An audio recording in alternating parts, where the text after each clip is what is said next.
Պարոն Ավետիսյան, այսօր մայիսի 9 է, բայց այլևս այն շուքով չենք նշում, ինչպես նշում էինք նախկինում։ Թե Արցախի կորուստ եղավ, թե շատ սահմաններ զիջեցինք, դուք ինչ կասեք այս առումով։ Նախ պետք է վերահաստատեմ, որ անշուշտ շուքով չենք նշում, բայց մայիսի 9-ը իբրև եռատոն մեր սերնդակիցների համար արդեն իսկ իրողություն է, ապացուցված փաստ, եւ քանի որ մենք գտնում ենք Եռաբլուրում այս սուրբ տեղը, պետք է ասեմ, որ օգտվելով առիթից նախ մայիսի 9-ի կապակցությամբ հայրենական պատերազմի 1941-45 թվականների հաղթանակի կապակցությամբ շնորհավորում եմ մեր դեռևս կենթանի լեգենդ դարձած պապիկներին, տատիկներին։ Մենք ունենք Ռոզալիա տատիկ, որն այսօր 104 տարեկան է։ Եվ միշտ այցելում ենք իրեն, եւ այսօր էլ Ռոզալիա տատիկի մենք շնորհավորեցինք։ Իմ պապիկս 4 տարի 6 ամիս կռվել է եւ Բերլին մատուցներում վիրավորվել է, 2 անգամ ծամը վիրավորվել է։ Այնուհանդերձ մենք Եռատոնի կապակցությամբ, մայիսի 9-ի կապակցությամբ մշտապես Արցախում եռատոն ենք նշում եւ բանակի կազմավորման օրվա կապակցությամբ, եւ Շուշի գրավման օրվա կապակցությամբ եւ մայիսի 9-ի հաղթանակի կապակցությամբ, սա եռամիասնության խորհրդի հետ կապված հաղթանակների տոն էր, հաղթանակների շարք։ Կարծում եմ, որ այս հաղթանակները մսխվեցին, բայց պետք է օգտվեմ նաև առիթից ու ասեմ, որ այնուամենայնիվ, ինչքան էլ որ անշուք մենք նշում ենք, մեր տեսակը եւ կան մարդիկ եւ սերունդների մեջ, կարճ սերունդների մեջ, երիտասարդների մեջ անգամ, չեմ ասում մեր հասակակիցները, ջահել տղաներ, ովքեր հետևելով մեր օրինակին չեն մոռանում այս եռատոնը եւ այցելում են սրբության սրբոց տեղեր, մասնավորապես Եռաբլուր, Անմար կրակի մոտ, եղբայրական գերեզմաներ, թանգարաններ եւ իրենց հարգանքի տուրքն եմ մատուցում։ Այս կապակցությամբ շնորհավորում եմ հայ ժողովրդի այն մարդկանց, այն օջախներին եւ հայ ժողովրդի ընդհանրությամբ, ովքեր մասնակցել են եւ առիթ են ունեցել մասնակցելու 1941-45 թվականների հաղթանակին, Արցախի ազատագրմանը, Արցախի բանակի կազմավորմանը, Շուշի ազատագրմանը եւ բնականաբար էլ այս ամենի հետ հանդերձ այդ եռատոնի ուրախություններին, եռատոնի ազատագրած մոտիվացիաներին։ Պարոն Ավետիսյան, դուք մերձ ներդրում ունեք պատերազմի ժամանակ եւ նաեւ տեղյակ ենք, որ դուք 44-օրյա պատերազմից հետո դիակներ եք դուրս բերել, կմանրամասնեք սրա մասին։ 44-օրյա պատերազմի ժամանակ այո, բախտ վիճակվեց մասնակցելու այդ 44-օրյա պատերազմին եւ ձևավորվել է զորախումբ, ես այդ զորախմբի հրամանատարն էի հանդիսանում, այդ զորախումբը զբաղեցնում էր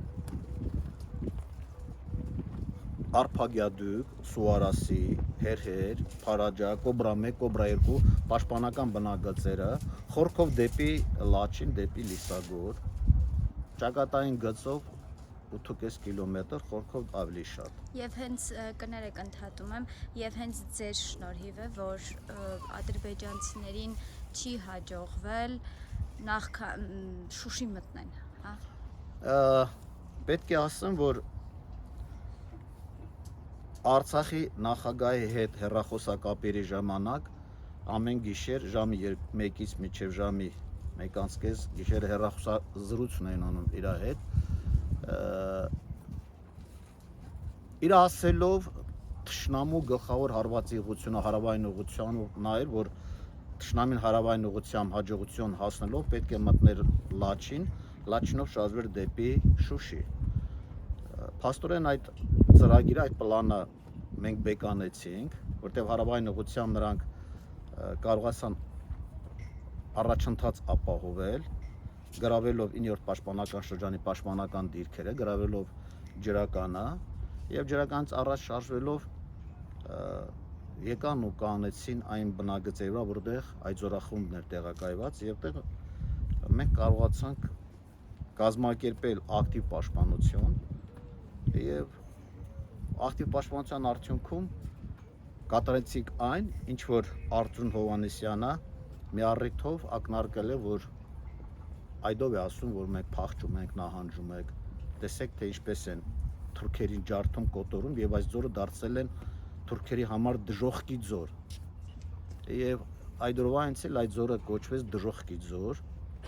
ու իրականության մեջ մենք այդ ձորում բավականին լուրջ պատժեցինք թուրքերին,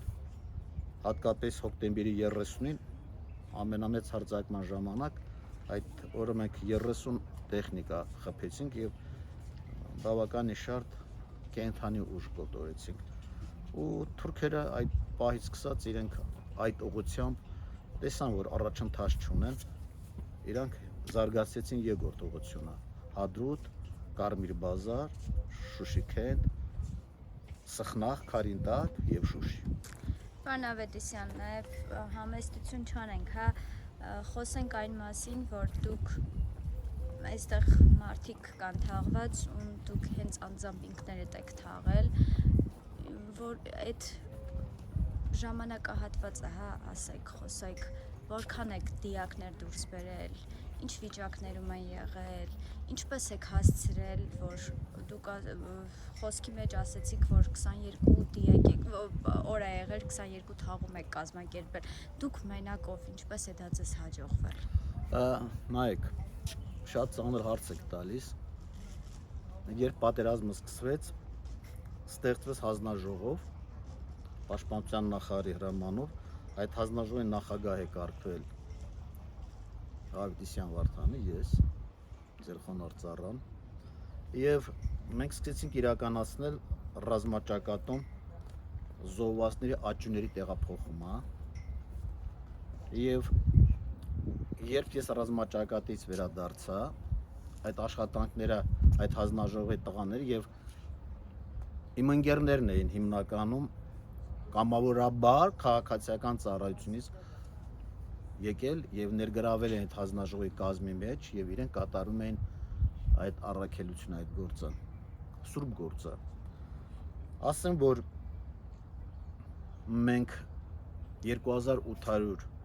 մարմին ենք բերել, 2800 մարմնից Եռաբուրում հուղարկավորվել է 3 տարվա ընթացքում, չհաշված Արցախի ուրեմն վերջին այս զոհերը, որ բերեցին 250-ից ավել զոհեր, 1000-ից ավել երեխաներ եք մեկ, իրենց շիրմերը հանձնել հողին, եւ որ դուք ասում եք մենակով եք հողարկավորել, պետք է ասեմ, որ ինձ հետ եղել են Եռաբլուրի անձնակազմը, հրամանատարական կազմը, ռազմական ոստիկանությունից 3-4 սպաներ ու ենթասպաներ, ովքեր ապահովում են մեր անվտանգությունը եւ ցավալիորեն պետք է նշեմ, որ այդ օրերին Եռաբլուր չէին այցելում սպաները, գեներալները, ծնողներից քաշվելով, ծնողներից ամաչելով, ինչու ոչ նաև ծնողներից վախենալով, պետք է դա էլ ասեմ։ Բայց նաև Եռաբլուրից ծնողների են, չէ՞, քաշ տալով անում։ Դա այլ դիրույթի հարց է եւ այդ ընթացքում ես կարողացել եմ կազմակերպել 966 հոգի երեխա եմ հուղարկավորել, որ աղել իսկապես ամենածանր օրը եղել է, որ 22 երեխա ենք հուղարկավորել եւ այսպես շարունակ եւ 3 տարվա մեջ կարողացել ենք եւ հուղարկավորությունը կատարել եւ գերեզմանները կառուցել եւ գերեզմանակայրը տեղադրել այս ամենասքի ողբի մեջ։ Պարոն Ավետիսյան, քանի որ մեծ ներդրում ունեք պատերազմի, Արցախի հաղթանակի հետ կապված, ուզում եմ ձեզ հարցնել, ինչով էր Արցախը խանգարում Հայաստանին, ինչով էր Արցախը խանգարում այս իշխանությանը, որ Շուշին անվանեցին դժգույն, դժբախտ, որ Արցախը 23 թվականին ուղակի նվիրեցին։ Նայեք, մենք երրաբլուրում ենք գտնում, դուք քաղաքական հարց եք տալիս։ Պետք է կարճ կապեմ եւ ասեմ, որ այն ինչ որ տեղի է ունեցել եւ Արցախը որ մենք հանձնեցինք, դա ռազմաքաղաքական իշխանությունների կամքի թուլություն էր եւ այդ կամքի թուլության արդյունքում Թշնամի կարողացել է հասնել առաջընթացի։ Եվ պետք է ասեմ, որ եթե մենք ունենանք ռազմաքաղաքական ղեկավար կազմի անդրդվելի կամք, մենք կարող ենք այս պատերազմը փառքով սուրը դնել պատյանի մեջ, հասնել հաջողության ու հաղթանակի։ Նրանք ովքեր կարող են հակաճառել, որ այդպիսի բան անհնարին է, այդ մարդկանց ես հրավիրում եմ երրաբլուր ծնողների ներկայությամբ ապացուցելու, որ իսկապես կարող էինք։ Այդ ինչպես կարողացանք այդ դժոխ գիծոր կոչված ձորակում դիմակայելու, դիմագրավելու թշնամու այդ հարձակումը, մեզանից քառապատիկ, տասապատիկ անգամ տեխնիկապես հագեցված ուժեղ, բայց չենք կարող, ուրեմն մնացած տեղում։ Պարզապես պետք էր իսկապես կամք դրսևորել, վճռականություն դրսևորել, չվախենալ մեռնելուց, չսարսափել զոհվելուց։ Պետք է լիներ զինվորի կողքին, խրամատի մեջ, եւ ամեն ինչ կընկներ իր տեղը։ Եվ եզրափակելով, ինչ կասեք այն մարդկանց, ովքեր փորձում են ուրանալ մեր պատմական անցյալը։ Մեր պատմական անցյալը ուրացողները վաղ թե ուշ դատապարտվելու են եւ պատմական մեր անցյալը այնքան ուրացողներ են եղել հայ ժողովրդի պատմության քառուղիներում, դրանք բոլորն էլ դատապարտվել են, բոլորը անխտիր, սկսած Պետրոս Գետադարձից, սկսած Մելիք Ֆրանգոլիից, բոլորն էլ դատապարտվել են, ով որ անում է, նա Աստծուն պատասխան է տալու, ուրացողը չի կարող առանց պատժի, այսպես սուտ, կեղծ, օրակարգով պատմությունը հերքելով նոր պատմություն ստեղծել, ուրանալ Արցախը, ուրանալ Մասիսը, Սիսը, ուրանալ մեր արևմտյան Հայաստանը, ի վերջո ուրանալ մեր արյունը, մոռանալ մեր թափած արյունը։ Մենք կանգնած ենք մի տեղ երրաբլուրում,